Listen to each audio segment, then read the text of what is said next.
Here at GCN, we want to showcase to you the best climbs in the world, to inspire you where to ride, to tell you how to get to them, and what time of the year is best, and everything else you need to know.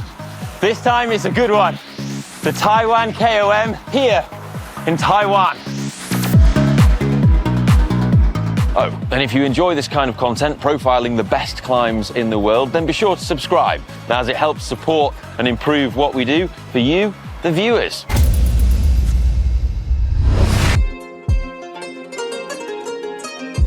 First, some quick-fire facts. The climb's name is actually Taiwan KOM. That is what the locals here call it. Starting from Hualien, the climb is 85 kilometers long, with an average gradient of 3.5%. But don't let that fool you. There are some seriously steep slopes higher up. It maxes out at 27%. The height of the climb is 3,250 meters, but if you ride up from Hualien, your total elevation gain is going to be more around 3,500 meters because you start at sea level and then there's also a couple of little descents on the climb. Bonus interesting fact for you, there are trees on the climb which are said to be over 3,000 years old. And at an altitude of 2,200 meters on the climb, there is the Belu sacred tree, which is a tourist attraction. That tree is over 3,200 years old. Wow, that's older than, like, the Romans. It's not this one. This one's, like, 10 years old.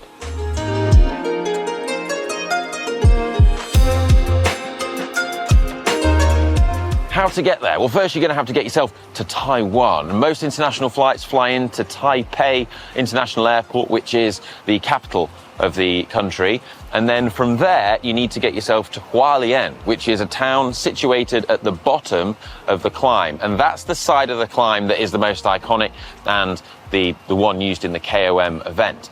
Now, in terms of getting to Hualien, there is an airport there that's served by domestic flights, but they're only few and far between. So your best bet is to get a train from Taipei Grand Station all the way to Hualien, and it's pretty straightforward and doesn't cost much money.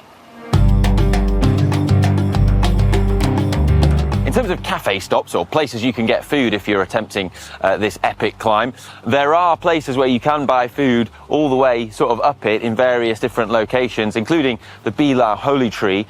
However, there is some infrastructure at the top, but it's not always open and it's quite limited. So my advice would probably be go to the top and then maybe come back down to where the Holy Tree is and get something there, as that is a tourist spot. And in terms of the kind of things you can expect, well, it's not going to be your sort of European flat white and a croissant cafe stop. It's much more different to that, but there's some really cool stuff. Taiwan has phenomenal cuisine, and there's some amazing things that you should try.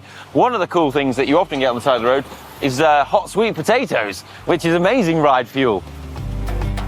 In terms of a KOM time or a QOM time, the fastest ascents have always been done in the KOM challenge, and this is because on certain sections of the climb, with it averaging 3.5%, there is a really big drafting benefit to being in a large group, and typically around 1,000 competitors take part.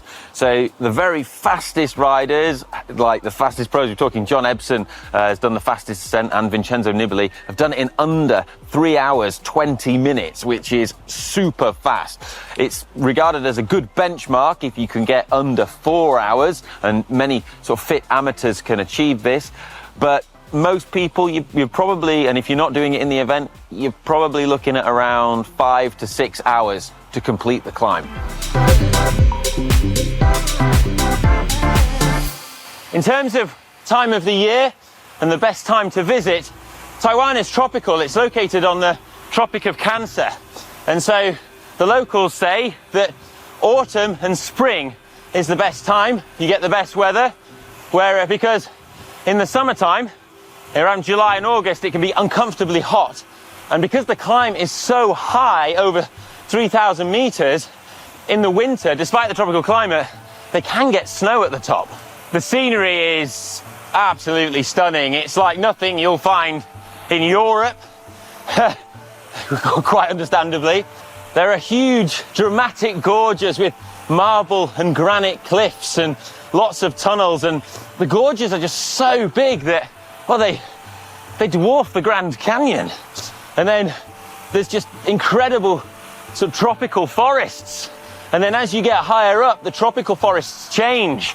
Because the climb is so high, they turn first to pine forests, and then you go above the tree line, and, well, it looks very alpine at the top.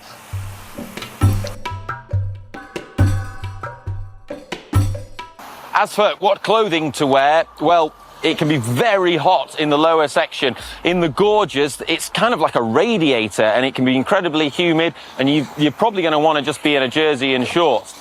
But the elevation difference is so extreme, the weather can change a lot on the climb. It can rain because it's tropical, and it can be considerably colder at the top.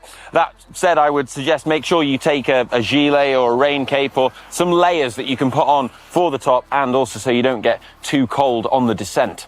And regarding gearing, even the best riders, when they're racing up here, they opt for a 34-34, so a 1-to-1 ratio. I would suggest trying to fit the easiest gears possible on your bike. And that is because the steepest gradients come at the end, and what makes them especially hard is you've already got the fatigue in your legs from 3 or 4 hours riding before that, and you're at altitude. And if you're, well, unless you're a Sherpa, that altitude around 3,000 meters, let me tell you, it is an absolute killer. It wiped me out. So for me, trying to do 300 watts, that became like 220 watts. And another massive reason you should add this climb to your bucket list is because it's not the only reason to come to Taiwan. There is so much to do and so much to see here that is incredible. And there's active volcanoes you can ride up. The island is incredibly mountainous. There are so many stunning, beautiful roads and mountains. There's a thriving cycling scene, so there's people who will happily show you around because, well, the Taiwanese are so friendly. The food is phenomenal. There's the night markets. Taipei is a bustling city. There's just so much. It's great. And finally, another reason why you should ride the KOM is that, well, after you've completed it, you can come here to Taipei and go up the 101 Tower, one of the tallest buildings in the world, and just enjoy some phenomenal views. Now, I hope you've enjoyed this look at the Taiwan KOM, and if you have, please subscribe, especially if you want to see more climbs that you should ride before you die. Also, let us know in the comments what other climbs you'd like to see us profile in the future, and we can include them. Right, I'm going to go now and eat some stinky tofu. Love you, bye.